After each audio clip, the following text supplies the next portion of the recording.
All right. Well, let's get to our first guest of the day. He is the CEO of Daylight. The 3-year-old company just announced a $75 million raise this week, led by Framework Ventures. It's focused on DePIN, or decentralized physical infrastructure networks, to improve energy distribution across America. Let's bring in Jason Badeaux, CEO of Daylight. Jason, welcome to the show. Thanks so much for having me, guys. Excited to be here. Excited to I think have he's you. on mute. No, I Oh, hear him. unless, No, we're good. oh, I don't hear him. Oh, well, I hear Oh, Jason. no. Jason. Okay. Yep. Now I um, hear you. there we go. There we Uh, go.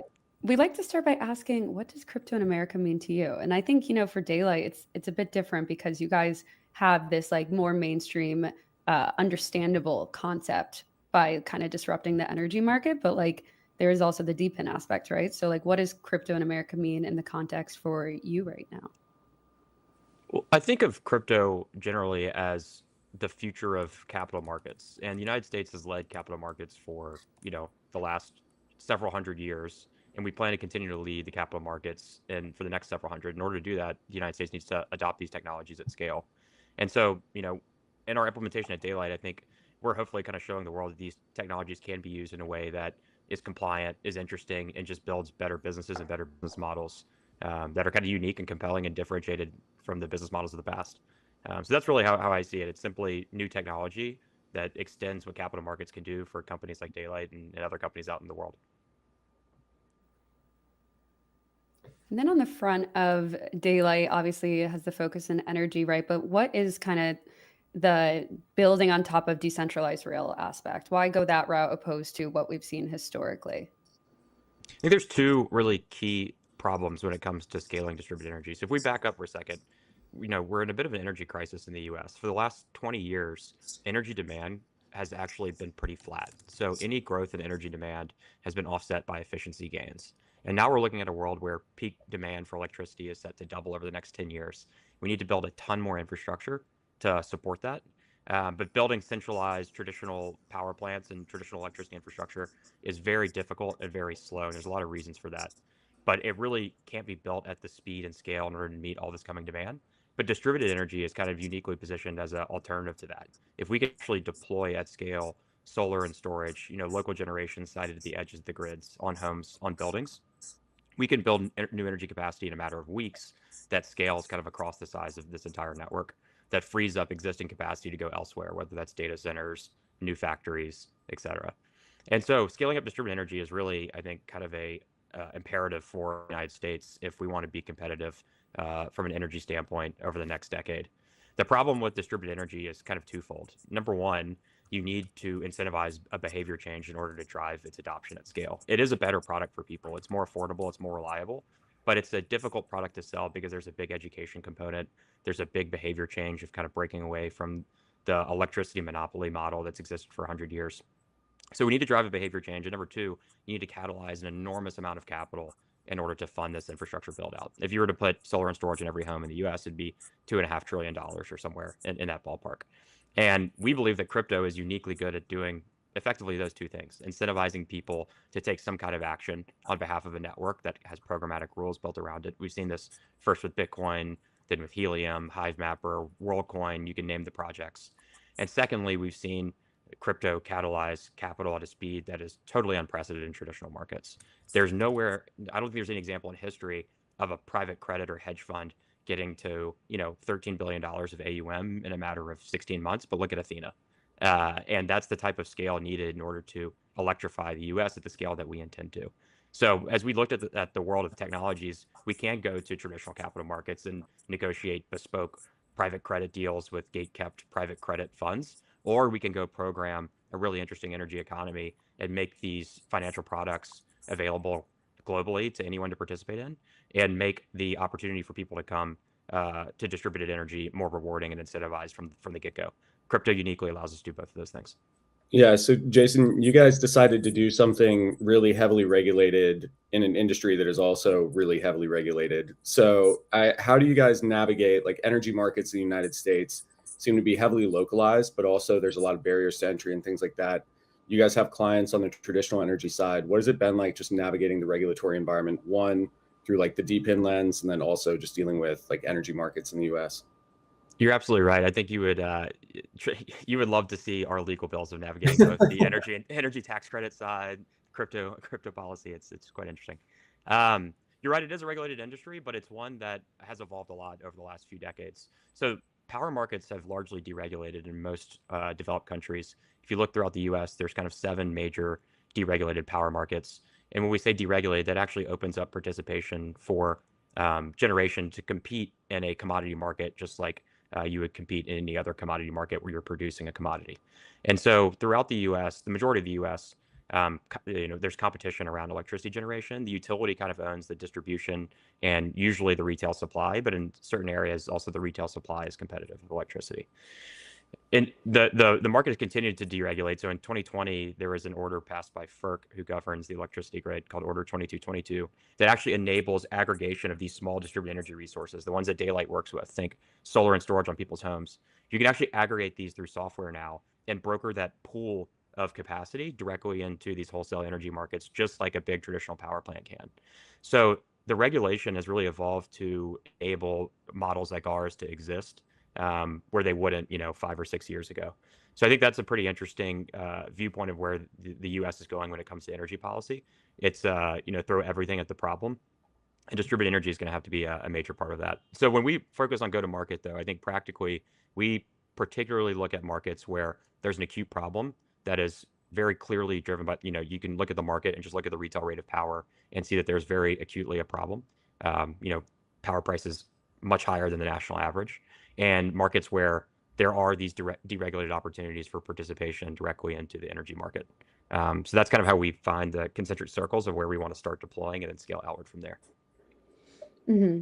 Jason, the company is also introducing something called DeFi, which I read is a new yield protocol that opens energy infrastructure to decentralized finance, which allows investors to earn yield tied to electricity revenues. When is this rolling out, and who is the market that you're targeting for this? And also, from a regulatory perspective, can you kind of break down like how you're envisioning that sort of working? Of course, yeah. So if we kind of take a step back, you can think about Daylight as a new kind of energy network, right? That connects people, capital markets, and power companies in the grid together. And so what we're doing in kind of this 3-sided marketplace is connecting homeowners and businesses with solar and storage, giving them more reliable and affordable power without any kind of barriers to entry, and incentivizing them to take that action. We're opening up global participation in electricity for the first time through on-chain markets, which is the DeFi component that you're talking about. And then the third component, which we just spoke about, is power companies can actually tap into this aggregation, this network layer of all these assets, and utilize them to support the grid when the grid's strained. And so DeFi is that capital markets component of the network that really supercharges growth and deployment, because these systems are expensive. It's $25,000, $30,000 to deploy solar and storage to a home. That's a lot of cash for someone to come up with, or you have to take out a loan, which is something most people don't want to do. The way Daylight works uniquely is in our subscription product. The user, actually the homeowner, comes to the platform and subscribes to Daylight, and that infrastructure is installed on their home at no upfront cost to them, and they start to buy the power from the system directly. The protocol itself actually owns the infrastructure and owns the assets, and so it's becoming an asset developer, and the customer is just buying the output, which is the power, over a contracted rate, and that contracted rate is set at a significant discount to their local utility rate. So from day one, they're getting more affordable and more reliable power from the integrated battery into the system. Mm-hmm. DeFi is the capital markets engine that allows it to work. And so as users are depositing into the yield vault, that yield vault is being drawn down and effectively borrowed against the title of these PPAs, enforceable on chain, to effectively deliver capital to deploy the system into the home or to the business. And then as the payments are coming back from the grid, from the energy market participation, from the offtake contract with the host, that's flowing back into the yield vault as yield.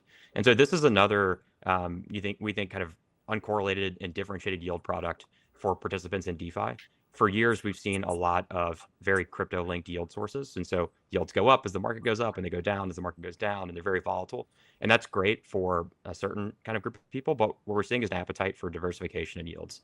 Syrup USDC, I think, from the Maple team, is a great early example of this. USDAI and their product built around GPU and compute financing is another excellent product. But what we're really offering DeFi markets is, hey, there is now for the first time global access to this electricity supercycle for directly. You don't have to go through a corporate wrapper like a utility stock on a public stock market or an independent power producer stock on the stock market. You can invest directly in the revenue generation of power plants on a decentralized network. And we think that's going to prove to be a very interesting and attractive diversified yield source for DeFi as stablecoins continue to grow, as on-chain capital continues to grow, and as capital formation increasingly moves away from traditional markets and onto crypto rails. So Jason, before we let you go, I have to ask you one question about this, like financialization of energy markets. Most of the crypto industry probably too young to remember Enron. Most of the folks at Enron are probably too old to be in crypto. But how do you keep this from being gameable? Is I guess what I ask, because obviously, so for Enron, they had trading desk in-house, kind of shutting off and on the grid, generating that supply and demand, moving that volatility. It's a great market when it's efficient, but how do you keep a market efficient in this space? Yeah, I think the good thing is basically everything that Daylight does is is in an interesting way like very queryable, right? So the PPA contracts with the off-taker are set at a predetermined rate up front. And so the system can look at that rate and understand exactly what is being paid for every kilowatt hour production. And similarly, when you're enrolling in electricity markets, these are commodity markets where we are not the market maker, we're not the trading desk. We're simply an asset participating directly in the existing commodity market. And so there's, again, public market feeds on what that price should be based on the utility programs and built on the wholesale power markets. So I think there's a lot of trustlessness in the fact that this is a commodity market where we are not the market maker. We're simply another participant that's scaling up inside the confines of the existing market. But interestingly, you bring up Enron. Enron actually, for all of its obviously major flaws, is also a big reason why power markets are deregulated today. Yeah. They were some of the earliest drivers of deregulation of power markets. They're also one of the earliest drivers of renewable energy. They effectively invented the renewable energy credit market, which you could almost, I hate to make this comparison, but is almost like the first DePIN project that existed before blockchains. No. Yeah. Renewable energy credits. Yeah, I like that. Renewable energy credits are responsible for why there's such an explosion and build out of renewable energy and why it's so cheap compared to traditional energy sources today. Renewable energy credits are really responsible for that. And Enron was one of the original kind of creators of the REC product of basically being able to decouple the environmental credit from the production of electricity and sell that to another participant to claim on their own. It's just kind of an interesting tidbit of history. Yeah. Yeah. I remember Enron. They came back. They have a a new new CEO. Yeah. They're back. It's like this whole They're shtick. back. Yeah. Well, so I mean, yeah, crazy small world. So the guy doing the FTX bankruptcy was also part of the Enron bankruptcy. And then their trading desk, I forget what firm they went to, but they all kind of moved on and became like some of the most successful traders. Absolutely. Yeah. No. Yeah. I Interesting. didn't think your conversation was go this way, Jason. Did not. Amazing. Well, thank you so much for coming on today. Congrats on the raise, and we will keep an eye on Daylight. Thanks so much, guys. Appreciate the invite. Thanks, Jason.